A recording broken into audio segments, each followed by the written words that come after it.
नमस्कार। विमानों की सुरक्षा भारत में आमतौर पर सवालों के घेरे में रहती है। केरल के कालीकट हवाई अड्डे में एयर इंडिया एक्सप्रेस जेट की हाल की दुर्घटना को ले लें। इंटरनेशनल सिविल एविएशन ऑर्गेनाइजेशन के अनुसार भारत की वायु सुरक्षा इतनी खराब थी कि वह दुनिया के निचले 15 देशों में था। यूनाइटेड नेशन के विमान विभाग के अनुसार म्यांमार, बांग्लादेश, श्रीलंका और यहाँ तक कि उत्तर कोरिया में हवाई यात्रा करना भारत में हवाई यात्रा से अधिक सुरक्षित है। इंडिया में ज्यादातर भारतीय एयरलाइंस यात्रियों की सुरक्षा से ज्यादा मुनाफे पे ध्यान देते हैं।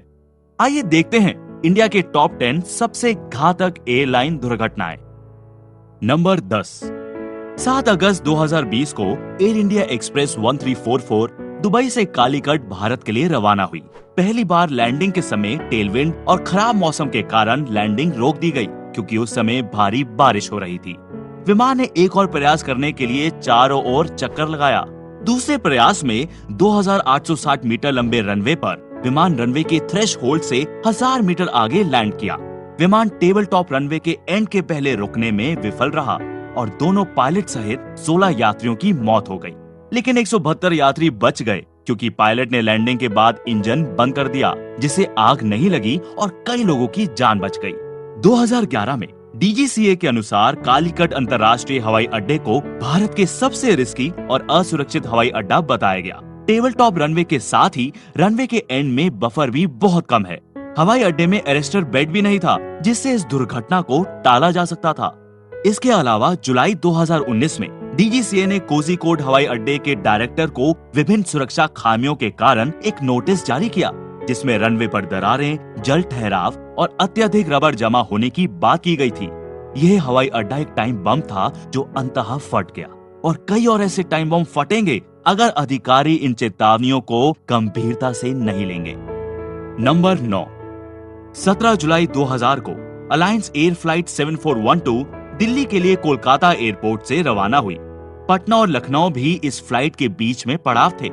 पटना में अपने पहले पड़ाव के लिए उतरने के लिए पायलटों ने 360 डिग्री की परिक्रमा का अनुरोध किया क्योंकि प्लेन ऊंचाई पर था। मोड़ के दौरान प्लेन तेजी से नीचे आ रहा था, जिसकी वजह से 26 डिग्री का तीव्र कोण बन गया। इसके कारण विमान पूरी तरह से ठप हो गया था।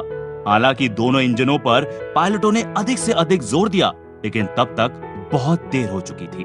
विमान ने नाक के बल गोता लिया और पटना हवाई अड्डे से 2 किलोमीटर दूर एक सरकारी रेजिडेंशियल कॉलोनी में दुर्घटनाग्रस्त हो गया। जमीन पर 5 सहित 60 लोग मारे गए। लकीली इस दुर्घटना में 3 लोग बच गए। नंबर 8। 16 अगस्त 1991 को इंडियन एयरलाइंस की फ्लाइट 257 कोलकाता से लगभग 12 बजे रवाना हुई और दोपहर 12:41 पर इम्फाल हवाई अड्डे पर लैंडिंग शुरू की। पायलटों के लिए सामान्य प्रक्रिया तब रनवे के साथ विमान को उल्टी तरफ से लेन में लाके स्ट्रेट 2.5 मिनट तक उड़ाना था। फिर विमान को पी की तरह धीरे धीरे 180 डिग्री का मोड़ लेना था, जो विमान को रनवे के सीध में बिल्कुल सामने ले आता है। गहरे बादलों की वजह से पायलट समय का अनुमान नहीं लगा पाए और अपनी गलती का एहसास होने से पहले ही 1.5 मिनट आगे निकल गए। विमान लगभग 30 किलोमीटर दूर थंजिंग पहाड़ियों में दुर्घटनाग्रस्त हो गया, जिसमें सभी 69 लोग मारे गए। नंबर 7। 14 फरवरी 1990 को इंडियन एयरलाइंस की उड़ान 605 मुंबई से बैंगलोर की ओर जा रही थी। जब फ्लाइट बैंगलोर एयरपोर्ट पर उतरने की कोशिश कर रही थी, तो कैप्टन ने वर्टिकल स्पीड नॉब चुनने की बजाय गलती से ऑल्टीट्यूड वाला नॉब चुन लिया।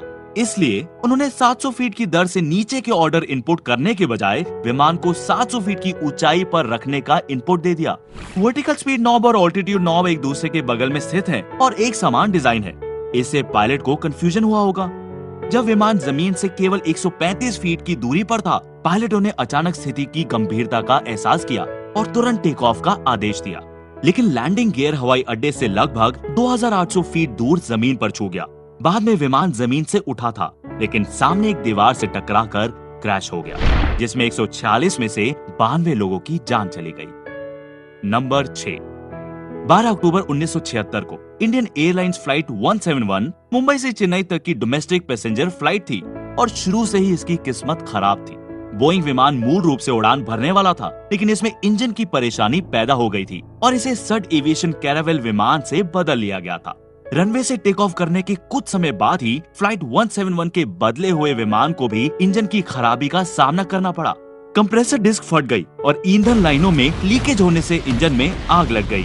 फ्लाइट 171 के पायलट ने तुरंत बॉम्बे हवाई अड्डे पर आपातकालीन लैंडिंग का प्रयास किया, परंतु रनवे से लगभग 900 मीटर दूर ही इसने नियंत्रण खो दिया और जमीन पर क्रैश हो गया, जिसमें सभी 95 लोगों की मौत हो गई। नंबर 5। 19 अक्टूबर 1988 को इंडियन एयरलाइंस की फ्लाइट 113 मुंबई से अहमदाबाद के लिए रवाना हुई। सुबह 6:40 के आसपास विमान रनवे 23 पर उतरने लगा, लेकिन उस समय तक का मौसम बहुत धूमिल था और विजिबिलिटी कम होकर 2000 मीटर से भी कम हो गई थी। पायलट और सह पायलट दोनों का ध्यान रनवे को देखने में था, लेकिन वो ऑल्टीमीटर की रीडिंग पर ध्यान नहीं दे पाए, जिससे प्लेन कितनी हाइट पे है उन्हें पता ही नहीं चला और विमान खतरनाक तरीके से जमीन के करीब आ गया। बाद में विमान पेड़ों और हाई टेंशन बिजली के तार से टकरा गया और अहमदाबाद हवाई अड्डे के रनवे से 2.5 किलोमीटर पहले दुर्घटनाग्रस्त हो गया। विमान आग की लपटों की चपेट में आ गया और 133 लोगों की मौत हो गई और केवल 2 ही बच पाए। नंबर 4। 22 मई 2010 को दुबई से मैंगलोर के लिए air India express flight 812 Mangalore हवाई अड्डे पर उतरते समय दुर्घटनाग्रस्त हो गई, जिसमें 158 मारे गए और केवल 8 यात्री बच गए। उड़ान दुबई अंतर्राष्ट्रीय हवाई अड्डे से रवाना हुई, लेकिन उड़ान के दौरान कप्तान ज्यादातर सो रहे थे। खर्राट और गहरी सांस की आवाज कॉकपिट वॉइस रिकॉर्डर से सुनी गई।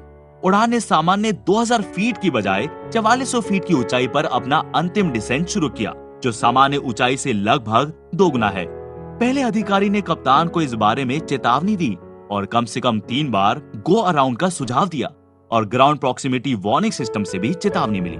कप्तान ने तब भी इस अस्थिर अप्रोच के साथ लैंडिंग जारी रखी और रनवे की शुरुआत से 5200 फीट आगे टच किया, जिससे रोकने के लिए केवल 2800 फीट ही बचे। कप्तान ने स्थिति को बाद में और खराब कर दिया जब फिर से उड़ने की कोशिश में पावर बढ़ा दी, जिससे अंततः विमान की गति बढ़ गई और रोकना असंभव हो गया। आखिरकार यह रनवे से आगे निकल के और 300 फीट के अरेस्टर बेड से होकर टेबल टॉप रनवे के किनारे पर खड़ी पहाड़ी के नीचे गिर गया। नंबर 3। नए साल के दिन 1978 की शाम को एयर इंडिया फ्लाइट 855 ने अपने डेस्टिनेशन दुबई के लिए बॉम्बे हवाई अड्डे से उड़ान भरी। टेक ऑफ के लगभग 1 मिनट बाद कैप्टन ने अरब सागर के ऊपर बॉम्बे समुद्र तट को पार करने के बाद एक निर्धारित दाया मोड़ लिया, जिसके बाद विमान कुछ ही देर में सामान्य स्तर की स्थिति में लौट आया। जल्दी कप्तान ने ऑल्टीट्यूड इंडिकेटर देखा, जो कि ठीक से काम नहीं कर रहा था और ये अभी भी विमान को दाईं ओर ही दिखा रहा था।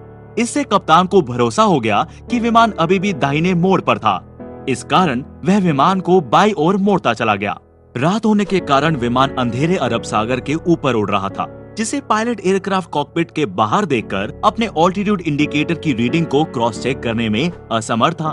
बोइंग 747 लेफ्ट साइड रोल करते हुए 108 डिग्री तक मुड़ गया और फिर तेजी से ऊंचाई खोने लगा।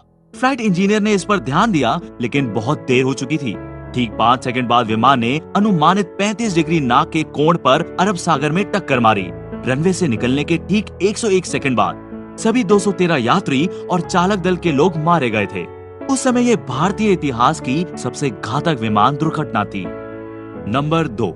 23 जून 1985 को हुई एयर इंडिया की फ्लाइट 182 दुर्घटना उस समय का सबसे घातक आतंकी हमला था, जिसमें सभी 329 लोग मारे गए थे। एयर इंडिया बोइंग 747 भारत में टोरंटो से दिल्ली तक की फ्लाइट थी, लेकिन आयरलैंड के तट के आसपास दुर्घटनाग्रस्त हो गया जब कार को पकड़ में रखे बम में विस्फोट हुआ, जिसे सिख चरमपंथी समूह बब्बर खालसा द्वारा लगाया गया था। यह अटलांटिक महासागर के ऊपर 31,000 फीट की ऊंचाई पर मिड एयर में बिखर गया। माना जाता है कि एम सिंह नाम के यात्री ने एक सूटकेस के साथ साथ उड़ान में खुद को चेक किया, लेकिन उसमें सवार नहीं हुआ। इस घातक आतंकवादी हमले में सभी 329 लोगों की जान चली गई थी, जो हमें नंबर 1 पर लाता है। 12 नवंबर 1996 को सऊदी अरब एयरलाइंस की फ्लाइट 763 जो दिल्ली से धरान सऊदी अरब की तरफ जा रही थी और कजाकिस्तान एयरलाइंस की उड़ान 1907 जो कि चिमकेट कजाकिस्तान से दिल्ली के लिए आ रही थी, चरखी दादरी के लगभग 100 किलोमीटर पश्चिम में गांव के ऊपर टकरा गई। दोनों विमानों में दुर्घटना में सभी 349 लोगों की मौत हो गई। 312 लोग सऊदी विमान में और 37 लोग कजाक विमान में सवार थे। यह दुनिया की सबसे घातक मिड एयर कोलिजन था और भारत में आज तक की सबसे घातक विमान दुर्घटना है। शाम 6:32 पर सऊदी फ्लाइट दिल्ली से रवाना हुई, जबकि उसी समय कजाकिस्तान प्लेन दिल्ली में उतर रहा था। अप्रोच कंट्रोलर चाहता था कि कजाक प्लेन सऊदी प्लेन के ऊपर 1000 फीट की दूरी बनाए रखते हुए निकल जाए। सऊदी विमान 14,000 फीट की ऊंचाई पर पहुंचा था और उसे वहीं रहने की सलाह दी गई थी। लेकिन कजाक कप्तान 15,000 से 14,000 फीट और उससे भी कम ऊंचाई पर आ गया था। ऐसा इसलिए क्योंकि कजाकिस्तान एयरलाइंस के पायलट कम्युनिकेशन गैप के कारण एटीसी के निर्देशों का पालन करने में नाकाम थे। उनके पास अंग्रेजी की समझ कम थी।